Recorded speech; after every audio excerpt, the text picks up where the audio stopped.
가거나 이제 그랬을 때 목사님들이 가장 많이 하는 설교 중에 하나가 이제 시편 128편입니다. 여호와를 경외하며 그의 길을 걷는 자마다 복이 있도다. 그리고 내가 내 손이 수고한 대로 먹을 것이라 내가 복되고 형통하리로다. 여호와를 경외하는 자가 복되고 형통하다고 했습니다. 그리고 그 집 안에 있는 아내가 결실한 포도나무처럼 풍성하고, 이런 풍성이 아니라 영적으로 풍성하고 인격적으로도 풍성하고 내 식탁에 둘러앉은 자식들은 어린 감람나무 같으리로다. 그래서 요즘에는 그 식탁에 둘러앉아서 밥 먹을 기회가 많이 없어요. 그죠? 아침 한 번이든지 아니면은 또 이제 타지에 나가 있는 자녀들 같은 경우에는 이렇게 같이 둘러앉아서 먹을 기회가 많이 적습니다. 그러나 우리의 자식들을 생각하면서 실제로 여기 앉아서 먹지는 못하지만 하나님의 말씀을 먹는 같은 자녀들, 하나님의 말씀을 먹는 우리 자녀들이라고 생각을 하시면 될 것 같습니다. 그리고 여호와를 경외하는 자는 이같이 복을 얻으리로다. 그래서 다른 데 복이 있는 것이 아니라 여호와를 경외하면, 여호와의 도를 따르면 자녀들, 집안 가정이 이제 풍성하고 형통하겠다라고 축복해 주십니다. 여호와께서 시온에서 내게 복을 주실지어다. 너는 평생에 예루살렘의 번영을 보며 내 자식의 자식을 볼지어다. 이스라엘에게 평강이 있을지로다. 여호와를 경외하고 여호와의 도를 따르면 내 자식, 나뿐만 아니라 나의 자식, 나의 자식의 자식, 천대에 이르러까지 복을 주신다고 약속을 하고 계십니다. 우리는 이 약속을 굳게 믿습니다.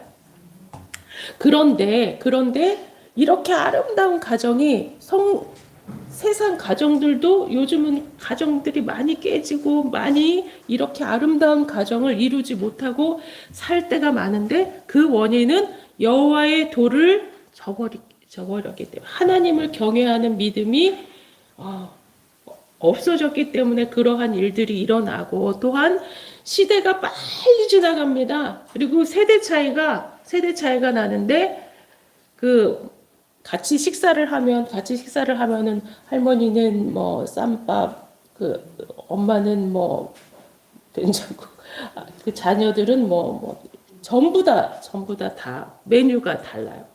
메뉴가 다르고, 그리고 심지어는 이제 이게 세대 차이라고도 할 수 있는데, 심지어는 쌍둥이에게도 세대 차이가 난다고 합니다. 쌍둥이 형 3분 만에 3초 만에도 세대 차이가 난다고 하는데, 이렇게 세대 간의 좁힐 수 없는 이런 깊은 굴곡이 지는 그러한 삶이 요즘 세대의 삶이고, 세상 사람들의 뿐만 아니라 믿음의 가정 안에도 이러한 굴곡진 세대 간의 갈등, 또 부부 간의 갈등, 부모 자식 간의 갈등, 이러한 갈등이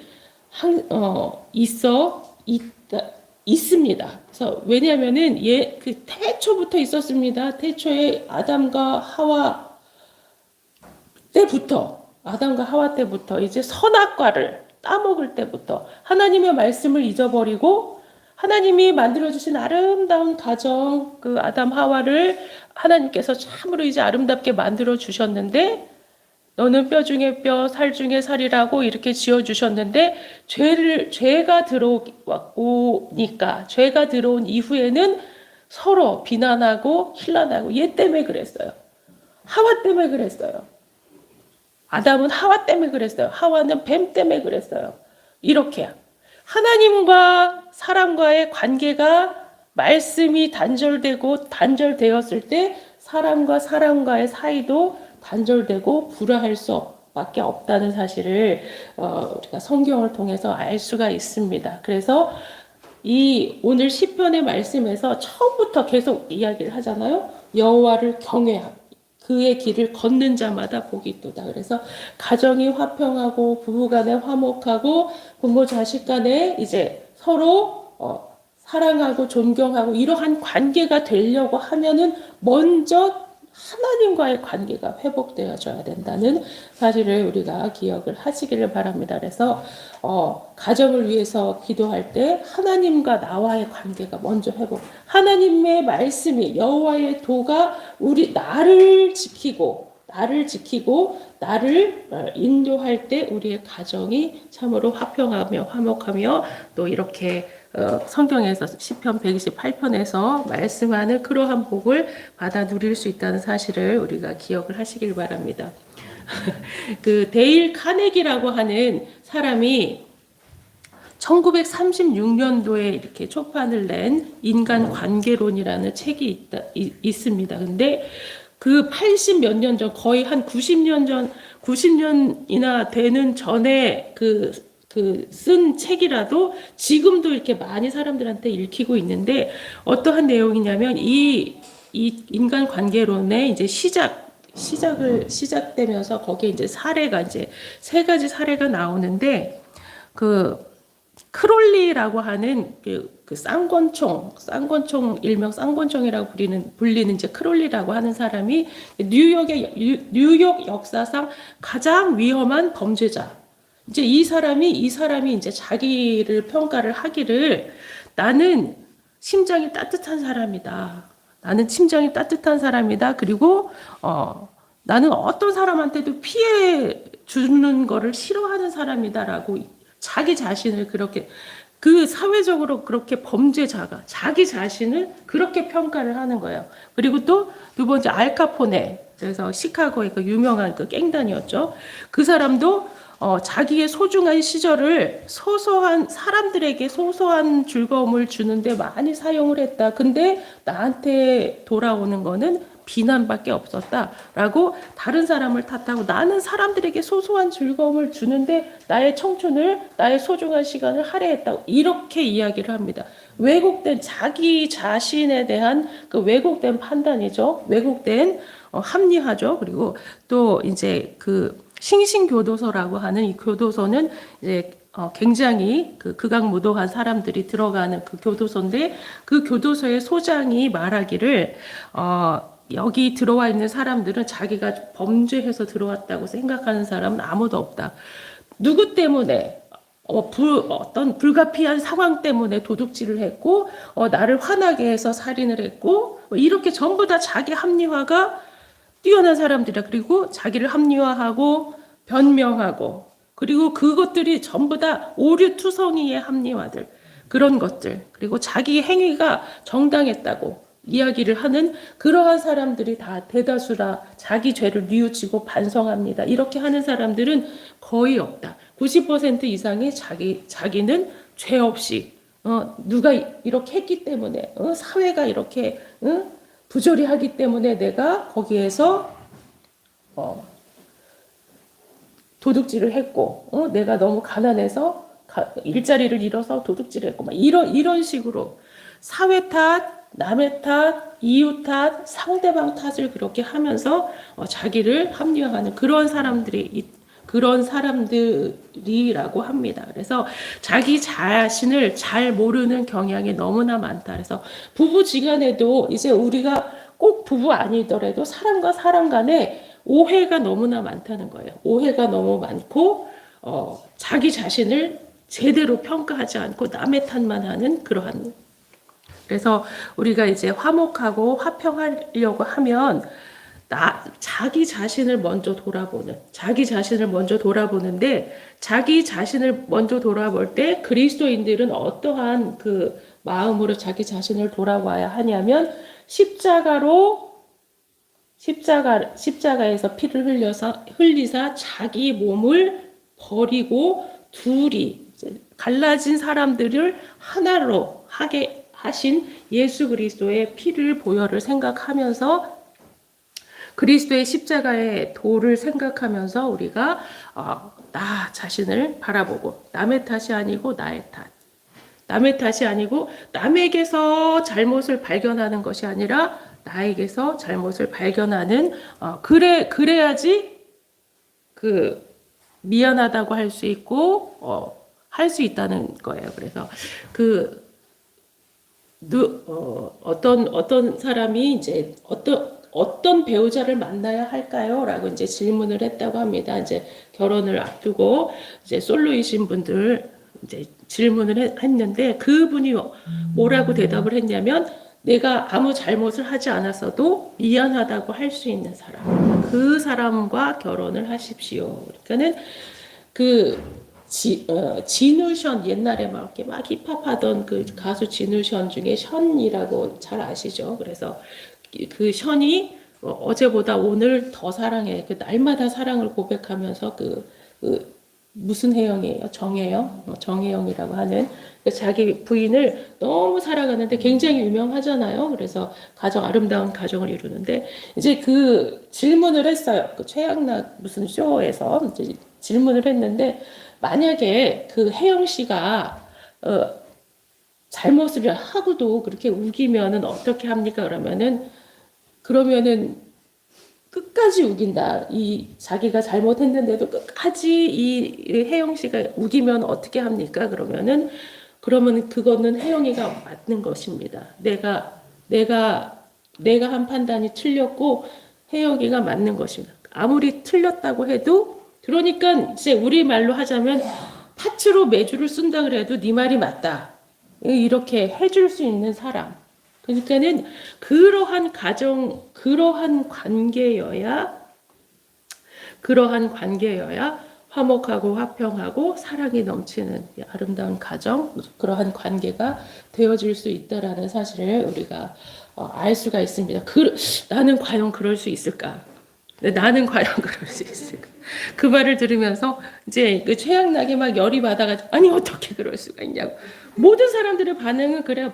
100이면 열이면 9은 그렇게 반응 어떻게 그럴 수가 있냐. 특히 남자들 같은 경우는 어떻게 내가 잘못을 안 했는데 그럴 수가 있느냐. 근데 예수님은 그러셨잖아요. 자기는 죄가 없으시지만 그 침묵하시고 항변하지 아니하시고 그 모든 것을 다 받아서 조롱과 비판과 비난을 다 받고 십자가에 달려 돌아가셨기 때문에 인류의 구원을 이루시는 그 큰 일들을 감당하셨다는 사실을 우리가 기억을 하면서 우리 그 부부지간 뿐만 아니라 모든 사람의 관계 가운데에서 그리스도인이라면 십자가가 우리 속에 있다고 고백하고 내가 십자가의 도를 걷는 사람이라고 자신 있게 말할 수 있는 사람이면 그러한 자세로 남을 높이고 그래 당신이 옳습니다. 아무리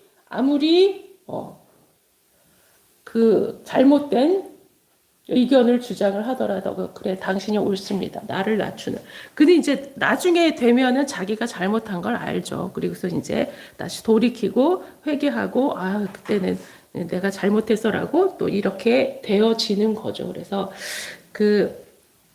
제가 이제 그 설교 준비하면서 이제 인터넷 이런 것들을 찾아보다가 그 다정한 것이 살아남는다라는 이제 책을 봤습니다. 근데 이 다정한 것이 살아남는다는 것은 뭐냐면 이제 그 인류가 이제 진화한 이야기예요. 인류가 진화를 할 때 그 개와 늑대 중에서 인간하고 이렇게 막 친하게 잘 지내는 종류가 이제 개가 돼서 잘 길들여져서 개가 돼서 이제 사람하고 같이 살잖아요. 개와 늑대를 이제 비교를 하면서 늑대는 이제 멸종의 위기지만 개는 끝까지 살아남아서 지금은 사람보다 아이들보다 막 개 숫자가 더 많고 개들을 사랑하는 경우가 많이 있잖아요. 그러면서 우리 집 세찬이도 보면 이름이 세찬이어가지고 너무 세차게 그냥 꼬리를 그냥 살랑살랑 흔드는 게 아니라 이렇게 온몸을 비틀면서 누가 그렇게 사람을 반겨주고 우리 남편 이제 목사님이 이제 외출해서 들어오면서 이제 아들이 다녀오셨어요? 라고 해서 그래 그러면서 인사를 받고 안방을 지나면서 나를 쓱 쳐다보더니 아는 척도 안 하네. 누가 그렇게 반겨줘요. 그죠? 사람은 그렇게 반겨주지 않아. 근데 강아지는 그렇게 사람을 반기잖아요. 막 꼬리를 얼마나 흔드는지. 그러니까 아주 그냥 세찬이를 너무 예뻐하셔요, 우리 목사님이. 자기를 이렇게 사랑해주는 존재가 걔밖에 없다라고 하면서. 그래서 다정한 것이 살아남는다는 거예요. 그래서 사랑한다고 하고, 축복한다고 하고, 고맙다고 하고, 반갑다고 하고, 이렇게 하는 것이 사람이 더 좋아요. 그죠? 그리고 이제 네, 또 실험을 했대요. 이제 영국 무슨 대학에서 실험을 했는데, 이제 토끼를 가지고 실험을 했는데, 이쪽 토끼, 이제 구별을 해서 지방이 많이 낀 음식을 줬대요. 음식을 줬는데, 한 그룹에는 이제 그냥 먹이를 주고, 한 그룹은 쓰다듬어서, 예쁘다, 예쁘다 하면서 쓰다듬어 주면서 이제 먹이를 줬대요. 근데 나중에 이제 그 피를 뽑아서 실험을 해보니까 그냥 아무 반응 없이 먹이 준 그룹의 그 토끼들은 콜레스테롤 수치가 높은데, 사랑한다라고 쓰다듬으면서 줬던 그 토끼 그룹은 그 지방질, 고지방의 그 음식을 똑같이 줬음에도 불구하고 이 콜레스테롤 수치가 그렇게 높지 않고 낮았다, 정상이었다라는 그 수치가 있다고 합니다. 그래서 이것을 뭐 토끼 실험이라고 불렀다고 하는데, 하물며 토끼, 하물며 동물일지라도 그렇게 사랑하고, 그래서 다정한 것이 살아남나. 그래서 우리도 그 상대방을 향할 때 비단 부부지간뿐만 아니라 가정에서뿐만 아니라 교회나 이웃이나 또 어떤 인간 관계를 할 때 다정하게 아유 오셨습니까 뭐 하면서 이렇게 친절하게 대하는 것은 친절함을 받을 때 이 사람의 마음이 어떠한 마음이냐면, 나는 내가 가치 있는 사람이구나. 나는 존중받고 있구나. 가치 있는 사람이구나라고 자기 가치를 이제 높이는 그러한 작용이 일어난다고 합니다. 그렇기 때문에 이 세상이 밝고 환해지고 또 가정이 아름답고 우리 교회가 아름다워지려면 다정하게 반갑습니다. 참 예쁘세요. 이렇게 친절하고 다정하게 대해줄 때 서로 사랑하고 이제 할 때에 아름다운 공동체가 되어질 줄 믿습니다. 가정 주일에. 그래서 너무나 재미가 없는 것 같으니까 제가 그냥 뜬금없지만 그 퀴즈를 하나 내겠습니다. 중이 수련을 많이 했어요. 그랬더니 이제 공중부양이 뻥 됐어. 그걸 뭐라 그래요? 그걸 뭐라 그러냐면, 중이 떠, 중이. 중이 떠, 중이. 중이 떠, 중이. 예, 어중이 떠중이. 그래서 내가 이 농담을 하고 싶어가지고 입이 간질간질 하는데, 입이 간질간질 했는데, 중이 떠중이. 자, 그래서 이 가정들이 너무, 이렇게 골이 깊어지고 이러한 것들을 금방 바꿀 수 있는 게 뭐냐면은, 우리가 나 한 사람이 성령 충만하면 단점이 안 보이죠. 남편의 단점이 아무리 방구를 끼고 다녀도, 아무리 트림을 하고 다녀도 아주 그냥 온 집안에 안 계셔도 채취가 사라지지 않습니다. 그런데도 그런 것들도 그래, 그런 남편이라도 있으니 얼마나 감사합니까. 자, 그렇게 감사하는 마음이 생기게 된다. 그리고 남편도 마찬가지로 이제는 더 이상 옛날에 그 가부장적인 그러한 그 자세를 가지고 살아서는 안 됩니다. 이제는 그리고 하나님께서 태초에 하나님이 사람을 만들 때도 네가 위고 하와가 아래다라고 만들지 않았어요. 갈비뼈에서 뽑았기 때문에 동등한 존재입니다. 그리고 한 몸이에요. 자기가 자기를 사랑하듯이 부인을 사랑하고, 자기가 자기를 귀하게 여기듯이 자기 부인을 귀하게 여길 때에 아름다운 가정, 화목한 가정, 하나님께서 그 자자손손 대대손손으로 축복해 주시는 가정이 된다는 사실을 기억을 하시기를 바랍니다. 그래서 이제 어떤 화가가 있었습니다. 그 화가의 소원이 이제 세상에서 가장 아름다운 것을 그리고 싶은 마음이 들어서 이제 찾아다녔어요. 그래서 그 어떤 그 신앙인에게 물어봤습니다. 이 세상에서 가장 아름다운 게 무엇입니까? 라고 그랬더니 그 종교인은 믿음이지요. 믿음이 가장 아름답습니다. 그랬대요. 이제 그런 믿음, 그래서 이제 또 갔습니다. 군인에게 물어봤어요. 이 세상에서 가장 아름다운 것이 무엇입니까? 그랬더니 평화입니다. 전쟁 없는 평화가 가장 아름다운 것이지요. 그래서 이제 또 갔습니다. 사랑하는 커플을 만나서 이제 세상에서 가장 아름다운 것이 무엇입니까? 라고 물어봤더니, 그것은 사랑이지요.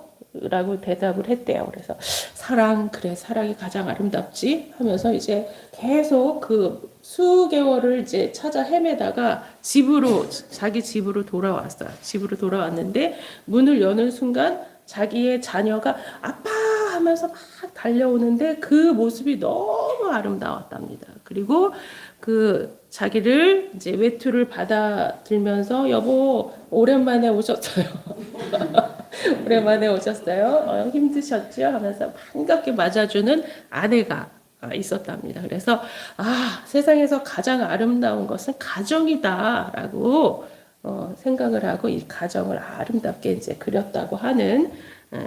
그래서 그 그림이 어떤 그림인지는 모르겠지만 이제 그 예화로 이제 이렇게 되어져 있습니다. 그래서 가정이 하나님께서 축복을 마음껏 하시고자 만드신 것이 가정입니다.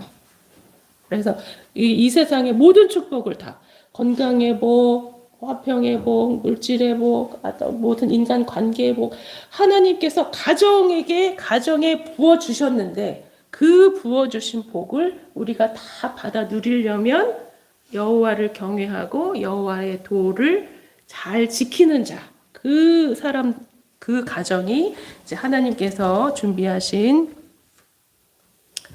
그 복을 다 받아 누릴 수 있다는 사실을 기억을 하시기를 바랍니다. 그래서 여호와를 경외하며 그 도에 행하는 자마다 복이 있도다. 그리고 또 4절에 여호와를 경외하는 자는 이같이 복을 얻으리로다라고 해서 여호와를 경외하며 그 도를 행하는 자마다 복이 있다. 그러한 복이 이제 내 아내가 결실한 포도와 같고 그리고 내 자녀는 어린 감람나무와 같다라고 이제 축복을 해 주셨어요. 그리고 이 축복이 뭐냐면 이제 손으로 수고하는 것에 이제 하나님께서 형통의 복을 부어 주셨잖아요. 그래서 이 아름다운 가정에는 이제 또 아름다운 수고가 있어야 된다라는 말씀을 드리고 싶습니다. 그래서 아름다운 수고, 내 손이 수고한 대로 먹을 것이다. 참으로 아름답죠. 그래서 열심히 일을 했는데 결과를 얻지 못하는 것이 얼마나 힘들고 낙심되는 일입니까? 근데 내가 열심히 일을 했는데 내가 일한 만큼 그 아름다운 열매를 얻는 것, 그것이 하나님께서 주시는 아름다운 복. 그래서 그러한 수고와 그러한 사랑이 그러한 수고에 대한 열매를 얻고 그 열매를 가지고 나 혼자 먹는 게 아니라 그거를 이제 나누어서 아내와 자녀들과 함께 먹는 한 상에 둘러서 먹고 마시는 그것이 참으로 아름다운 복. 그래서 아름다운 수고에 대한 보람이 있는 가정이 아름다운 가정. 근데 반대로 이제 악한 가정은 이제 학개서 1장 6절에 보니까 너희가 많이 뿌릴지라도 수입이 적으며 먹을지라도 배부르지 못하며 마실지라도 흡족하지 못하며 입어도 따뜻하지 못하며 일꾼이 삭슬 받아도 그것을 구멍 뚫어진 전대에 넣음이 되느니라라고 합니다. 그래서 그 아름다운 수고에 대한 보람이 있는 가정, 반대로 아름다운 수고에 대한 보람이 없는 가정, 이것은 여호와를 경외하지 않는 사람들이겠죠. 그래서 여호와를 경외하는 가정에는 이러한 아름다운 복이 임한다는 사실을 기억을 하시기를 바라겠습니다. 그래서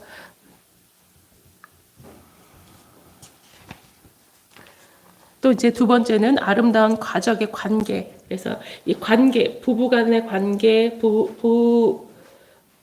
아버지와 자식 간의 관계. 그래서 그 어떤 가정에서 이제 아름다운 가정을 만들기로 작정을 하고 가족 그 모임을 한 달에 한 번씩 가족 모임을 하기로 이제 했대요. 그래서 그 이 아버지가 이제 모여라 해가지고 이제 보름달 가정 저희도 이제 했습니다. 한 달에 한 번씩 보름달 가정. 근데 그 자 얘기해봐. 이제 하고 싶은 얘기들 다 해봐. 어떻게 할까라고 이제 물어봤더니 아무도 얘기를 안 하더래. 입 꾹 닫고 멀뚱멀뚱 아빠만 쳐다보고. 이 사람이 이제 한 번 하고 두 번 하고 이제 자녀들이 말을 안 하고 자기 아내가 말을 안 하니까 도대체 이게 왜 이러는지라고 이제 상담을 했답니다. 그랬더니 이제 이분이 가서 도대체 왜 그렇게 아무 말도 안 하십니까? 라고 물어봤더니 아빠는 독재자예요, 독재자. 말해봐야 소용이 없어요. 이렇게 해. 자기 마음대로 자기가 다 결정짓고 자기가 다 추진하고 자기 혼자 자기 말이 다 맞다고 이제 그렇기 때문에 우리는 말할 필요가 없어요. 아빠는 독재자이기 때문에 말할 필요가 없어요. 라는 그러한 가정. 그 가정이 모인다고 해서 한 달에 한 번 모인다고 해서 그러한 가정이 아름다운 가정입니까? 그런 가정이 아니죠. 아름다운 가정 안에는 아름다운 관계, 어떠한 관계? 독재가 아니라 예수님이 우리한테 독재 부리셔요? 하나님이 우리한테 독재 부리십니까? 그렇지 않잖아요. 예수님은 우리를 살리려고 자기 몸을 희생하신 분입니다. 그러한 희생, 먼저 존경을 받으려면 낮아지고 희생하는 그러한 모습이 있어야 진짜 관계가 회복되어집니다. 그래서 그 관계가 회복되어지는데 이 부모가 자식에게 미안하다고 사과하는 것이 이것이 옳은 일인가 옳지 않은 일인가? 부모는 권위가 있어야 되는데 내가 어떻게 잘못했다고 사과를 해라가 아니라 예수님은 우리를 위해서 자기 몸까지 죽여가면서 희생을 했는데 예수님도 희생했는데 내가 뭐라고 희생하지 않고 내가 뭐라고 잘못했다고 사과하지 않습니까?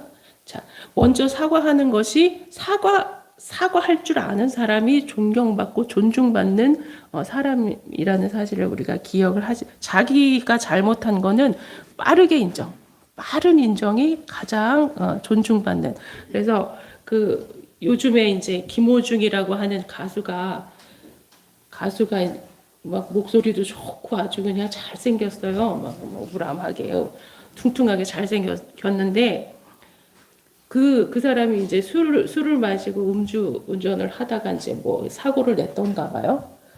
빠르게 인정하고 빠르게 자기 잘못을 인정하고 했으면 또 선처를 했을지도 몰라. 근데 자기가 안 했다고 그러고 또 제가 했다 그러고 자기 막내 매니저가 했다 그러고 자기 뭐 다른 사람한테 이렇게 우리가 사람은 누구나 다 잘못할 수 있어요. 근데 잘못했을 때는 자기 정말 빠른 사과가 살 길이라는 사실을 기억을 하시고 우리가 정말 술을 안 마시고 운전을 안 했으면 정말로 좋았겠지만 그렇게 실수를 했으면 빠르게 사과하고 빠르게 뉘우치고 해야 용서가 되고 그 사람을 또 존중받는다는 사실 또 기억을 하시기를 바라겠습니다.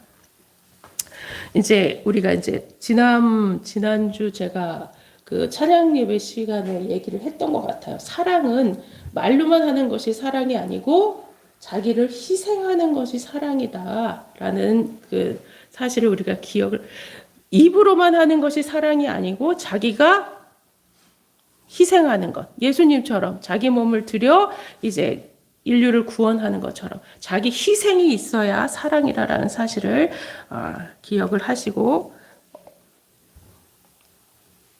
관계 가운데 부부 관계 또 부모와 자식과의 관계 또한 다른 이웃과의 관계 친구와의 관계 가운데서 사랑하는 관계 아름다운 관계, 하나님께서 축복하는 관계가 되려고 하면은 내가 낮아지고 사랑하는, 나를 희생하는 사랑을 베풀 때 그러한 참으로 이제 아름다운 관계가 되어질 수 있다는 사실을 기억을 하시길 바라겠습니다. 그래서 내 집 안방에 내 안에는 결실한 포도나무 같으니라고 할 때 이 포도나무의 비유를 한 것은, 포도는 이제 풍요의 상징, 이스라엘 땅에서 이제 풍요의 상징입니다. 그래서 풍요한데 이 포도나무의 성질 중에 하나는 그냥 얘처럼 이렇게 꼿꼿이 쓸 수 있는 게 아니라 어떤 기둥이 있어야지 그걸 감고 타고 거기에서 열매를 맺는 거예요. 그래서 남편은 그 기둥과 같은 역할을 해줘야 돼요. 든든한 기둥과 같은 역할을 해줄 때 아내가 그것을 타고 거기에서 아름다운 결실을 맺는다는 사실을 기억을 하시기를 바라겠습니다. 그래서 제가 또 김창옥 선생님 이야기를 또 하게 되는데, 김창옥 강연을 들을 때 보면 그 말씀을 자주 하세요. 여자가 다 여자냐 그러면서 보면은 참 예쁜 눈도 크고 막 코도 오똑하고 막 이목구비가 뚜렷한데 보면은 무서우신 분이 있대요. 사랑을 못 받은 사람을. 근데 이상하다. 저 사람을 어떻게 사랑할까? 근데 남편이 와이프를 예쁘다고 하고 사랑한다고 하고, 여보 이리 오세요, 여기 앉으세요, 그렇게 부인을 존중하고 사랑하는데 그분은 뭐 그렇게 컴퓨터처럼 예쁜 미인이 아니래요. 근데 예뻐 사람이 귀해 보이고 귀티가 나 보이고 이제 사랑받은 그러한 모습이 된, 내 집 안방에 결실한 포도 같은 아내를 만들려면 남편이, 자기 와이프 얼굴은 남편이 책임을 지는 거예요. 남편이. 그래서 남편의 사랑을 많이 받아야지 이렇게 귀티가 나고 예쁘고, 남편의 사랑 지지리 못 받은 사람은 이제 지지리 막 이렇게 싸워 이렇게 되는 거예요. 그래서 서로 피차지간에 사랑하고, 남편도 부인도 마찬가지로 남편을 존중하고, 여기에서 이제 우리가 할 말이 있죠. 아내들아 남편에게 순종하는데 교회가 그리스도에게 순종하듯이 순종하고, 남편들아 아내 사랑하기를 그리스도가 교회를 사랑한 것 같이 사랑해라. 교회를 어떻게 사랑했어요? 자기 몸을 들여서 자기를 십자가에 죽이면서 사랑했잖아요, 교회를. 그렇게 남편들아 아내를 사랑하시기를 그리스도가 교회를 사랑하듯이 사랑해 주시기를 바랍니다. 그렇게 해야 아름다운 가정 이 하나님께서 축복하시는 아름다운 가정이 된다는 사실을 기억을 하시기를 바랍니다. 그래서 이제 세 번째는 아름다운 축복의 계승이 있는 가정입니다. 그래서 우리가 128편 6절에 보니까 내 자식의 자식을 볼지어다 이스라엘에게 평강이 있을지어다. 그래서 내가 축복을 우리 부부가 축복을 받고, 우리 자녀가 축복을 받고, 우리 자녀의 자녀까지 자자손손 축복을, 그래서 그것이 진정한 축복, 하나님께서 자녀 손들에게까지 이르는 축복을 약속을 해주셨습니다.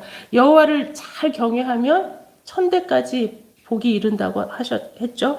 여호와를 경외하지 아니하면 저주가 3, 4대까지 이르릅니다. 그래서 조나단 에드워드라고 하는 유명한 신학자가 있습니다. 근데 이분의 가문을 이제 쭉 살펴보니까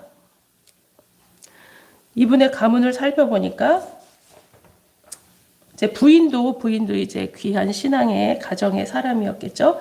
이분의 이제 가정을 쭉 살펴보니까 이제 한 150년 정도의 이렇게 세월이 흘렀는데 그 후손들이 이제 873명이었다고 합니다. 그 중에 대학 총장이 12명, 교수가 65명, 의사가 60명, 목회자와 성직자가 100명, 군 장성이 75명, 또 저명한 저술가가 85명, 변호사가 100명, 또 판사 30명, 국가공무원 80명, 국회의원 5명, 미국 부통령이 1명이 나왔다고 합니다. 그리고 260명이 평범한 신앙인들로 살았다고 합니다. 조나단 에드워드의 이 가정, 굉장히 그 프린스턴 대학교의 총장까지 지낸 사람입니다. 근데 이 조나단 에드워드하고 같이 주일학교를 보낸 듀크, 맥스 듀크라는 사람이 있었다고 합니다. 이 사람은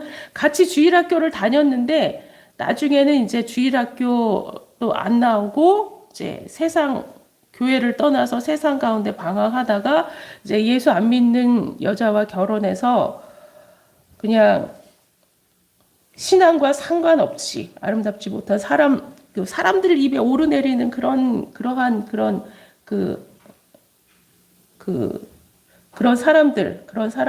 삶을 살았는데 그 후손을 또 똑같이 조사를 해봤더니 그 후손이 1292명, 명수는 조금 더 많습니다. 그 후손이. 근데 이 후손들이 참 충격적이게도 어릴 때 사망한 사람이 309명, 거지가 310명, 불구자가 440명, 매춘부와 창녀가 50명, 도둑으로 감방에 들어간 사람이 60명, 그리고 살인자가 70명이나 나왔다고 합니다. 이러한 그리고 이제 평범하게 사는 사람은 53명에 불과했다. 이렇게 하나님의 말씀 안에서 하나님의 여호와의 도를 지키고 여호와를 경외하며 그 아름다운 가정을 이룬 사람들의 후손은 이렇게 잘 되고 하나님의 말씀을 떠나 세상에서 방탕하고 한 사람들의 자녀는 숫자는 많지만 이렇게 악한, 이렇게 좋지 못한 결과를 이러한 표로 이제 우리가 알 수가 있습니다. 그렇기 때문에 우리는 제가 지난번에도 말씀드렸듯이 가정을 지키는 것, 교회를 지키는 건 사명감으로 지켜야 됩니다. 정말 이거 뭐 별거 아니라고 생각을 하지만 아름다운 가정을 만드는 것이 내 사명이다라고 생각을 하고 하나님 앞에 엎드려 기도하고 가족들을 사랑하고 그래서 사랑하고 화평한 가정이 사랑하고 화평한 조직이 부흥되고 분열하고 싸우는 조직은 망하게 됩니다. 가정도 분열하고 싸우는 가정은 망할 수밖에 없습니다. 그렇기 때문에 우리가 하나님을 믿는 사람들, 십자가의 도가 우리에게 있다고 주장을 말할 수 있는 사람이라면 하나님의 사랑을 가지고 하나님의 사랑, 예수 그리스도의 그 심장을 가지고 십자가의 도를 가지고 내가 져주고 내가 낮아지고 높여주면서 사랑하면서 아름다운 가정을 이루고 하나님의 말씀을 읽으면서 이제 기도하면서 그죠? 기도하면서 그래서 제가 이제 인정하는 것이 뭐냐면 우리 어머니는 늘 이렇게 집에서 성경을 보셨다고 그래요. 우리 목사님의 전언에 따르면 늘 앉아서 성경 보시고 기도하시고 우리 어머니도 그냥 엎드려가지고 엉덩이를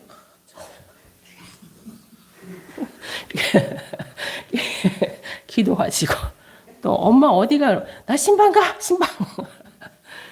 신방 다니시고 하나님의 말씀을 청종하고 여호와를 경외하고 주님의 일에 힘쓰면 하나님께서 그 가정에 자자손손 축복을 주신다는 사실을 기억을 하시고 내가 이 가정을 살리고 내가 우리 자손들을 살리려고 마음 먹었다고 하면은 하나님을 경외하고 하나님 말씀 붙잡고 기도하면서 주님의 사랑으로 아름다운 가정 이루어서 이제 시편 128편에 나오는 그러한 아름다운 가정, 복된 가정, 자녀 손들이 다 잘 되어지는 가정 이루시는 저와 여러분 다 되시기를 주님의 이름으로 축원을 드리겠습니다.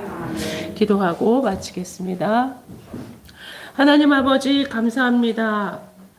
우리에게 아름다운 가정을 주시고 우리에게 아름다운 교회를 주시고 우리에게 아름다운 형제 자매 그리스도 안에서 한 몸된 형제 자매를 주심을 감사를 드립니다. 하나님 아버지 그리스도의 사랑을 본받아 내가 낮아지며 십자가의 도를 온전히 행하는 그리하여서 주님께 아름다운 예비하신 축복을 다 받아 누리는 귀한 온 성도들 다 되게 축복하여 주시옵소서. 예수님의 이름으로 기도하옵나이다. 아멘.